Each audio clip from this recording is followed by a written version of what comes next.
Welcome everyone, Christine here with a discussion about my top 5 campaign list for Total War Warhammer 3 that have redefined not just Warhammer 3 or the Total War Warhammer games in general, but Total War as a whole. These campaigns have set expectations that we have going forward from what we want from Creative Assembly.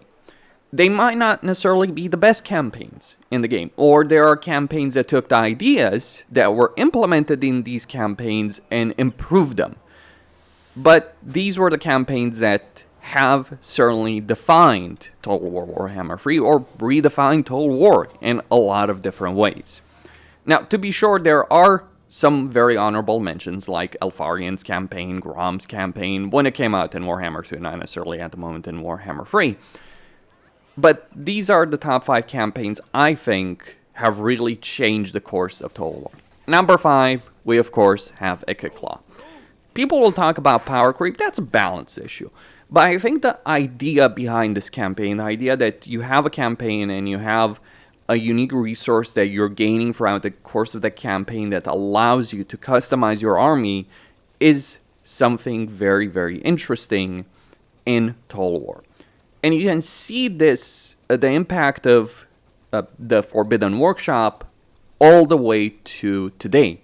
You see it in the scrap upgrade, for instance, like the idea of individually customizing units. You see it in the workshop that Fraud ultimately got. It's different, to be sure, but this is where it all started. With Total War, there is a pre-Prophet in the Warlock experience, and there's a post-Prophet in the Warlock experience, and it is markedly different just because of this workshop, because the idea of having resources and upgrading units and making them unique is a really fantastic one. Think of the cast of workshop, or their version of the workshop, where you can customize units or customize your entire army. Think of Elspeth, think of Fraud. Hell, even Malachi is taking the ideas in his own different ways and implementing them in his campaign. And that is why this campaign redefined the Total War experience as a whole. Total War is never going to be the same after the release of the Prophet and the Warlock. Just the uniqueness that is available over here has certainly changed the course of Total War. People will talk about its buying power, but I think some people are missing the point about what this campaign actually achieved. And to be fair, I think Creative Assembly has been improving with respect to buying power and all that. For instance, one of the best campaigns in the game is Arbol, which is a free campaign. Karl Franz and Gelt have really good campaigns.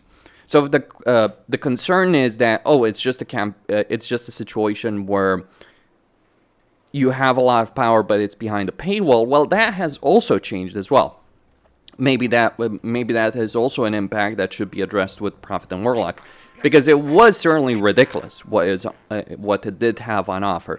But to be fair, when you think about it, there's only 2 units that this DLC adds for the Skaven, but 2 units can radically change how an entire race plays and radically change the game as a whole. And I think Creative Assembly has learned a lot of lessons ever since they released Ikit in Total War Warhammer 3. And every campaign since then has been substantially better, and every DLC, for the most part, you look at the Ogre DLC in Warhammer 3, but the vast majority of DLCs have been vastly improved compared to what we used to get before. And it is because of this campaign in particular. I mean, you can give some credit, I guess, to Tenuin, very little of it, because it is a pretty crappy campaign. But you gotta give a lot of credit to Ikit and the impact his campaign has had on Total War as a whole. And number 4, it is Taurox the Brass Bull. For many years, Creative Assembly had struggled with the idea of how to make a nomadic faction work. They tried different things, none of which actually ended up working well, until they reworked the Beastmen and introduced Taurox. And Taurox was a magnificent solution to a lot of those problems. They also struggled with the idea, how do we make a faction that's about burning and pillaging everything to the ground work well? And that is where the Beastmen rework comes in. but especially for Taurox. So with Taurox, you have this idea of every time you take over a settlement or you destroy a settlement, you get a certain amount of movement range back. And you can either get replenishment or more money if you want to. With different levels of movement range depend on what you have chosen to do. On top of that, Taurox has this mechanic of momentum, where when you're playing this campaign, you fight battles, and you will certainly fight a lot of battles in this particular campaign, but the more battles you fight, the more benefits you're getting. So this creates this idea that you have a momentum, really, in a campaign, where the more you fight, the stronger you get, and it gives you the tools needed to succeed with fewer armies at taking out larger factions, or at the very least harassing the crap out of them. It's quite a shame that Beastman AI is not particularly great right now in Total War Warhammer, but the ideas that this campaign implemented are absolutely fantastic, and they have redefined how every single Horde faction, how every single faction focused on raising and sacking settlements play. This is the pre-Khorne faction. And in a lot of ways, I think the way Taurox worked in Warhammer 2 was actually a lot better than the way Skarbrand worked before the Khorne rework. Certainly, Beastmen have fallen behind compared to other races, because Warhammer 2 race and Warhammer 3, not necessarily the best translation, but the ideas this campaign implemented in Warhammer 2 have certainly redefined the game. You can argue, rightly so, that this campaign is not necessarily original, in the sense that we've had Horde factions for a while, and the idea of getting movement range back after battles, well, Lu Bu already did that in Free Kingdoms in a DLC, to be sure, but this campaign just redefined so many different aspects, like the idea of how do you make a faction that's focused on taking out settlements work, how do you make a faction that's all about hyper-aggressiveness work, how do you make a faction that's nomadic work, and it has absolutely changed the entire pacing of the game and has redefined the Total War experience as a whole. Sure, there are probably better ways of implementing it. I think Khorne right now is actually in a really good state as a race, better than the Beastmen, but it all really started with Taurox. Lu Bu had some ideas, but this was the campaign that has defined that kind of playstyle, and that is why this campaign should be remembered. In fact, both campaigns in Silence of the Fury have redefined Total War in some very substantial ways. If there is any DLC that you would say is probably one of the most impactful in Total War, it probably is Silence in the Fury. Because yeah, with Prophet and Warlock, it redefined expectations of a DLC, but you look at Tenuin's campaign versus Ikit campaign, night and day difference. But you look at Silence and Fury, that is a different discussion altogether. But we'll get to Oxyotl in just a bit. At number 3, it would be N'Kari. Don't get me wrong, Slaanesh is not in a good spot as a race, but N'Kari and Slaanesh have absolutely redefined one core aspect of Total War that literally never worked until the release of Warhammer 3. And a lot of the decisions that Creative Assembly has made since then have been defined by this campaign one way or another. I mean, just consider the fact that Kislev is going to get its devotion changed to the idea of pleasure acts, and you kind of start understanding the impact that this campaign has had on Total War as a whole. But it's not the pleasure acts or the cults that makes this campaign as so important towards defining Total War as an experience. It is vassals. See, vassals as a system have never worked very well in Total War history, ever, until the release of N'Kari in Realms of Chaos. N'Kari's vassal system, and just the changes that Creative Assembly implemented for vassals, I imagine largely because they wanted to make this campaign work in Realms of Chaos, have made that system from a complete joke and a painful experience to something that is actually worthwhile engaging in. Maybe it's a bit too broken, maybe it's a bit too powerful, there's certainly some issues and balancing and etc. But you have gone from a vassal situation, which flat out did not work and flat out was not worth engaging in, to something that is so ridiculously powerful and so ridiculously good that it kind of breaks the game. So yeah, there's balancing issues with respect to that, but it really does boil down to the decisions Creative Assembly made, in particular for Slaanesh and N'Kari. Because it's not just the idea that vassals work much better and the diplomacy works much better in Warhammer 3. It's also a question about how you gain those vassals. Like, this idea of seductive influence, the idea of building a relationship with a faction and then ultimately getting a forceful vassal agreement with that faction is such a fantastic notion. And then you also have the discussion of subjugation. Again, balancing discussions to be had, plenty of them. Trivialized campaigns for Warriors of Chaos. There's a reason no Warriors of Chaos campaign is on this list, because Warriors of Chaos are using ideas that were already implemented in other campaigns to a degree or another, be it unit customization or the focus on a couple of settlements. You can think about the Wood Elves right there. Yes, Warriors of Chaos are based on the Wood Elves. Hilarity, I know, hilarity ensues. Or the idea of subjugation. It's this idea that you reduce a faction to a very low level and then you force them to fight on your side. Now, that might sound ridiculous, and to be fair, there are plenty of cases in Warhammer 3 where that is absolutely ridiculous. But the idea that a faction with a great deal of military power could just force another faction to fight by their side, well, there's a lot of historical basis for that. It happened plenty of times around history. Like, you would have, like, consider Attila the Hun. He would go around beating the crap out of people, and then he would force them to fight on his side. So there's a significant amount of historical basis for that. Or Alexander the Great before that, long before that. So this idea has a very strong historical basis. And this is one of the reasons why, when looking or hoping for a future historical Total War game, you gotta understand that a lot of the things that Creative Assembly implemented in Warhammer 3, in particular on the aspect of diplomacy, vassalization, economy, etc., could work exceptionally well in a historical Total War game. If we're ever gonna get another historical Total War game anytime soon, at the very least. But the idea of, forcing a faction to fight by your side, that is a fantastic system, and it came about because of N'Kari. I mean, you could argue that Warriors of Chaos and Warhammer 1 had this notion of, like, oh, we'll force this Norscans to fight on our side. That was a really bad system.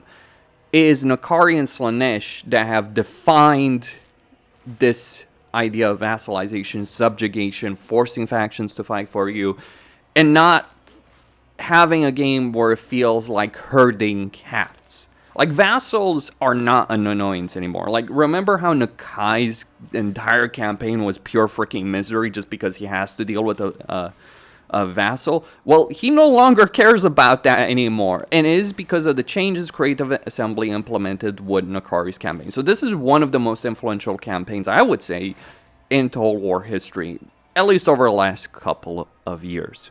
Because of the diplomatic options, because of the vassalization options, actually just in general because of diplomacy. I think, like, this campaign is one of the reasons, is where Creative Assembly really cooked very well in terms of vastly improving diplomacy compared to where it had been before. And that is a pretty significant impact on Total War as a whole. And number 2 is Balthazar Gelt of the Empire. Creative Assembly did a couple of wonderful things with redesigning this campaign for Thrones of Decay. First off, they have tackled the issue of how you make powerful caster lords that are incredibly powerful in the lore, how you make them impactful in a Warhammer 3 campaign. And the sheer amount of effort that they put over here with the Colleges of Magic is just simply amazing. Consider this. They designed a whole bunch of campaign-only Cataclysm spells. Sure, they might have been based on already existing spells, but the sheer amount of effort that is available, that was put over here with regards to these spells, is just simply put astounding. Like, you use this ability, you look at Dance of Despair, you look at the visual effect of this particular spell in a battle, it is astounding, the sheer level of effort over here. And they have made this whole mage playstyle work exceptionally well for Gelt. But on top of that, and far more significant from my perspective beyond the sheer amount of effort put into those spells, is they took an existing campaign and completely reworked it. And we're not talking here about a campaign benefiting from the race rework, which it also does. We're talking of a campaign that is night and day difference compared to where it was before. Sure, Karl Franz does benefit quite a bit from having some kind of variation on Jan Bo's mechanic. That is great, it's very fitting, it works very well.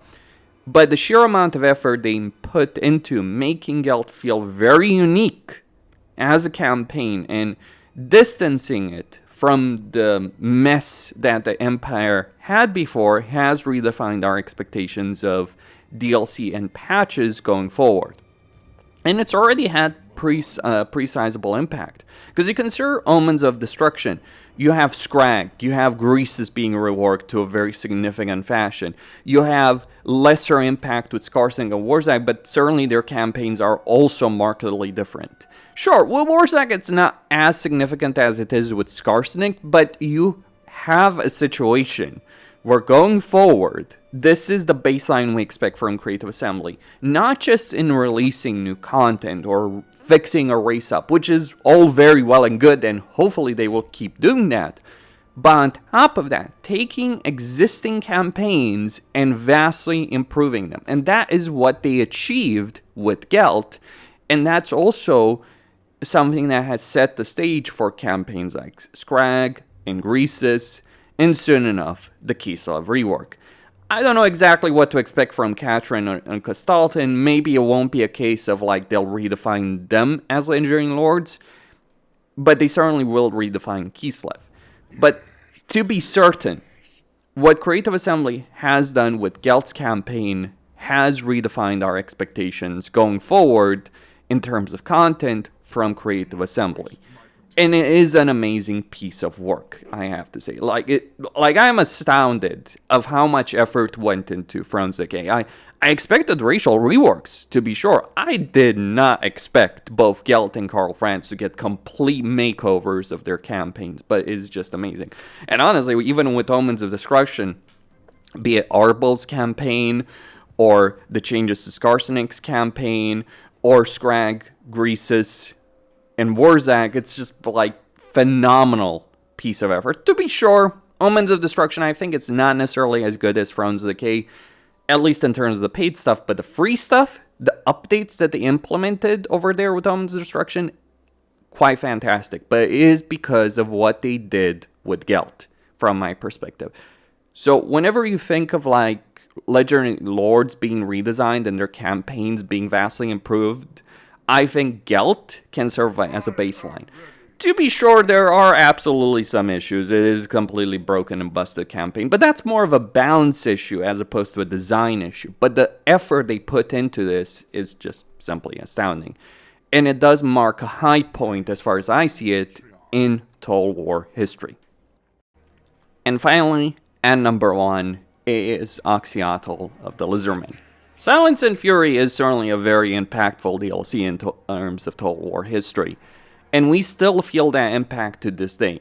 I could have put Malachi on this list, but you gotta understand, everything that Malachi has in his campaign is based on ideas that had already existed, be it some kind of unit customization, which we had with like either Ikit Lab or Frot's Lab, or the Warriors of Chaos Warband upgrade system, and then the objective-based campaign that Malachi has is based on the work that Creative Assembly made, the work they did for Oxyotl's campaign. Here you have one of the most dynamic and interesting campaigns in the game, or it would be if Lizardmen weren't a complete shit show of a race. But the idea of having a world-spanning campaign where you go around the world doing various objectives and it feels very dynamic and interesting is what makes this campaign fantastic. And it sets the stage for many other campaigns in a similar vein to this. To be sure, Oxyotl's campaign is not the best campaign to play right now, but there is a reason why I rated this campaign one of the best until we, start getting things like Thrones of Decay and Omens of Destruction, because this kind of dynamic campaign objective system makes overall playing a campaign that much better, and it set the stage for things like Malachi or things like Arbel's campaign mechanics. It's based on the work that Creative Assembly did for Silence in the Fury. So Silence in the Fury, along with Prophet and Warlock, are two of the most impactful DLCs that Creative Assembly has ever released. The games that they released and the DLC they release going forward will never be the same because of those two DLCs. And you can also argue Thrones of Decay, like those three DLCs very impactful for the future of Total War. It is just such a great idea, such a great system. It may not necessarily have been as appreciated when it came out, partly because we were all very happy about the Beastmen rework back then, and that was taking center stage. And also because Lizardmen have never been that great of a race. Yes, they absolutely need a rework, but this system, this dynamic objective system, has certainly vastly improved the overall Total War experience and has redefined not just the Warhammer games, but Total War as a whole. And that is something that's worth remembering, regardless of what happens or doesn't happen with the Lizardmen going forward. This campaign is one to remember for the impact it had in terms of campaign design for Total War as a whole, really. And that is not a joke by any stretch of imagination. Sure, the idea of objectives in a campaign had always existed to some extent or another. But the idea of dynamic objectives throughout the course of a campaign, not quite as much. Certainly nowhere near this level. And you can even see the impact of this in something like Total War Pharaoh. Hell, you can see the impact in other campaigns in Warhammer 3. And I think that this is a legacy that Creative Assembly should remember going forward. And look, they clearly are. I mean, Malachi is one of the most played campaigns in the game. Arbel is one of the most awesome campaigns in the game. Clearly, they learned some very important lessons from Oxyotl's campaign. Even if it took a while to really appreciate what Oxyotl had on offer, it still was a really great idea from the moment it was created, even if it took both us as fans and Creative Assembly themselves time to appreciate it. Questine signing out. Don't forget to subscribe, like, and enable notifications, and stay tuned for more.